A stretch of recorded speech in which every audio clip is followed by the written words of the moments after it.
In the past 30 or so years, we've seen punk branch off into all sorts of different directions, from the most extreme to the most accessible forms of the genre. The punk scene of the 90s was dominated by a distinct form of melodic punk that had its roots in the SoCal punk scene of the early to mid 80s, and was made famous by a handful of bands from the LA area. This sound often gets referred to as skate punk, and although it certainly made its biggest mark during the 90s, it by no means stopped then and there, and most of its biggest contributors of the past 20 years have come out of scenes far, far away from Los Angeles. How's it going, folks? My name is Jack Miller, I am the incredibly underqualified punk historian, and today I am very excited to talk to you all about one of the most influential skate punk bands of the past 2 decades, Propagandhi. In this video, I'll be going over a history of the band along with an analysis of their impact on skate punk and punk rock as a whole, as well as some of my personal thoughts about them and why I think they're an important band.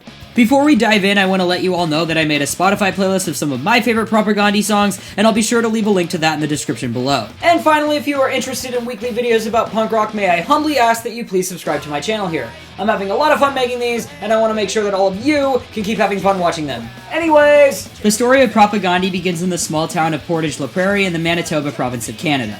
They began in 1986 as a thrash metal band started by guitarist-vocalist Chris Hanna and drummer George Samoliski. They would also recruit bassist Scott Harper through a flyer posted at a local record shop shortly after their formation. Harper would play with the band for 3 years before he was replaced by Mike Braumeister.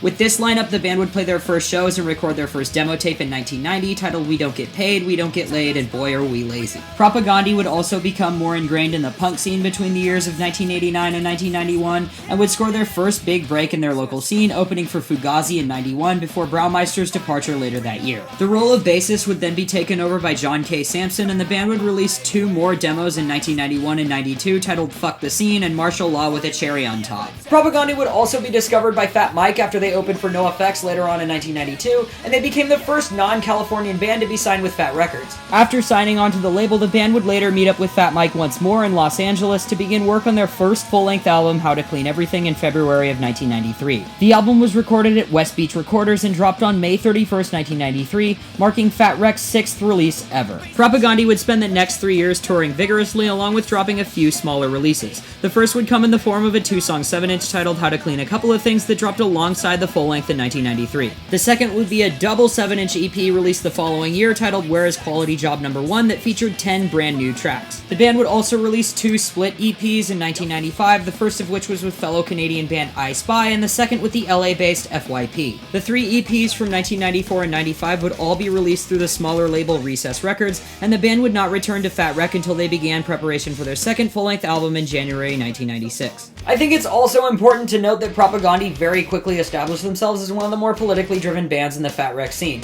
taking a strong stance against any kind of racism, homophobia, or sexism. The band also expressed a great deal of support for animal rights and quickly became one of the more notable vegan bands of the 90s as well. After the success of How to Clean Everything, the band were shocked at how much closed-minded behavior they witnessed at some of their bigger shows. Disgruntled with the actions of some of these jocks, as Chris Hanna puts it, the band decided to be much more outspoken with their political stance on their next release through their song titles and album art. The band decided to have the phrases animal-friendly, anti-fascist, gay-positive, and pro-feminist printed on the album artwork of their 1996 album, Less Talk More Rock. Fat Mike and everyone else at Fat Wreck were of course all for this idea, and the album dropped on April 23rd, 1996. Despite the promising future with Propagandhi, John K. Sampson would part ways with the band to form the Weaker Thans in 1997, leaving Let's Talk More Rock as the final album to feature his bass playing. Though Sampson's departure had left the band in need of a bassist, the slot would not be empty for long, as Chris Hanna's then roommate and former I Spy bassist Todd Kowalski would step in shortly after. The band would also start their own label, G7 Welcoming Committee Records, which would release the first Weaker Thans album as well as a reissued version of Where Is Quality Job Number 1 that included all their previously released singles as well as various demos and live recordings. This release was of course just to tide fans over as the band got themselves settled into their new lineup, and they would hit the studio with Kowalski for the first time in summer 2000 and record their third full-length album, Today's Empires, Tomorrow's Ashes. The album was released through G7 Welcoming Committee for its Canadian release and through Fat Wreck for its release everywhere else in the world. Though the recording was meant to take place entirely during the month of May, it was delayed after Jord broke his foot once playing hockey and then again riding motocross, and it wouldn't be finished until August of 2000. Because of the delay, the album's release date was pushed back and it dropped on February 6, 2001. This record marked a turning point in Propagandhi's career.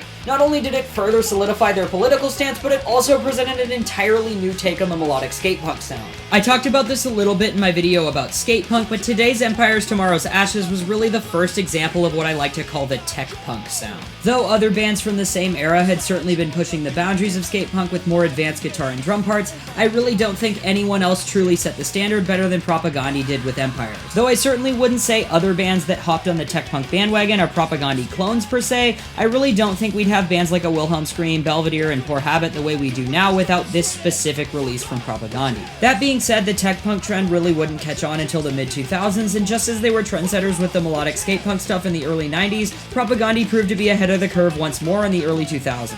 After a few solid years of touring, Propagandhi would return to the studio once more in 2005 to record their fourth full-length album, Potemkin City Limits. Much like the band's previous release, City Limits showcased the same concoction of hyper-political lyrics played with technical involved instrumentation. The record dropped on October 18th and was released through G7 again in Canada and through Fat Wreck everywhere else. Its opening track, A Speculative Fiction, won the first annual Echo Songwriting Prize from the Society of Composers, Authors, and Music Publishers of Canada, and the band would donate all the profits to the Haiti Action Network and Welcome Place charities. Following the album's release, the band would also add former Giant Sons guitarist David Beaver Gillis to the lineup to fill out their live sound. They would then release a live DVD in 2007 titled Live in Occupied Territory that featured a recording of them playing a set at the zoo in Winnipeg. All proceeds from the DVD were donated to the Grassy Narrows Blockade and Middle East Children's Alliance charities, and the DVD included 2 full-length documentaries along with the live performance. The band would also be dropped from Fat Records after they very publicly criticized Fat Mike and his punk voter campaign.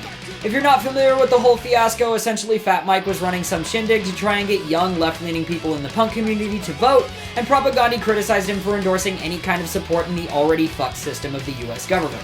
I was way too young to vote when all of this was going on, so it never really came up on my radar, but both bands have said in interviews that neither of them hold it against one another. Although they had fallen out with their longtime label, Propagandhi showed no signs of backing down, and in fall of 2008 they would enter the studio once again to begin recording their 5th full-length album, Supporting Cast. During recording for the album, the band started a fundraiser for 3 separate activist organizations via their website, in which fans would receive 2 fully mastered preview tracks if they donated $1 to $10 to one of the organizations. The album's official release took place on March 10th, 2009 through 3 separate labels. For its Canadian release, it was issued through G7 and through Small Man Records for the rest of North America.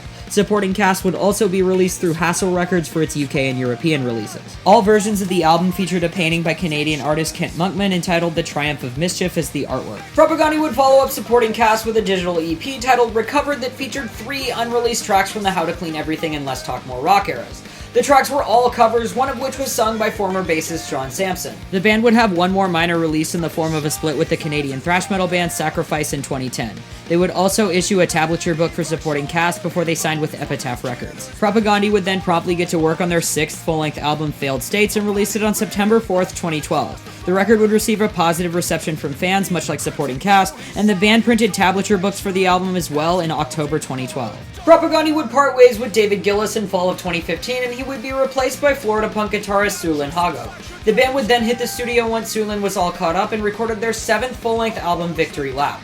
This record remains Propagandhi's most recent release to this day, and was released through Epitaph Records on September 29th, 2017. As I'm sure most of you probably know, Propagandhi still retains a presence in the punk scene as one of the most influential bands of the past 20 years. But this video wouldn't be complete if I didn't analyze just how big of an influence they've actually had. I mentioned earlier that the whole tech skate punk thing was more or less born out of the foundations they built with the Empires album, but I think you could argue that Propagandhi has set trends within the genre over the years too. For example, a Wilhelm Scream second album, Ruiner, is probably a lot closer in sound to Empires, but a more recent release in the genre like PMX's Control-Alt-Delete is a lot closer to Supporting Cast or Failed States. In the grand scheme of things, tech skate punk doesn't make up all that big of a slice in the punk rock pie, but the fact that Propagandhi are not only the bad religion of their own sect of skate punk, but have pretty much consistently set trends in the genre over the years has got to count for something. Also, I would actually argue that Propagandhi is more or less an ideal example of what punk politics are about. They're clearly big supporters of equal rights and anti-fascism, but I have to say I think the peace punk angle they take is a lot more effective than others. Their message seems to be focused on making changes in the world based on what we can do as individuals,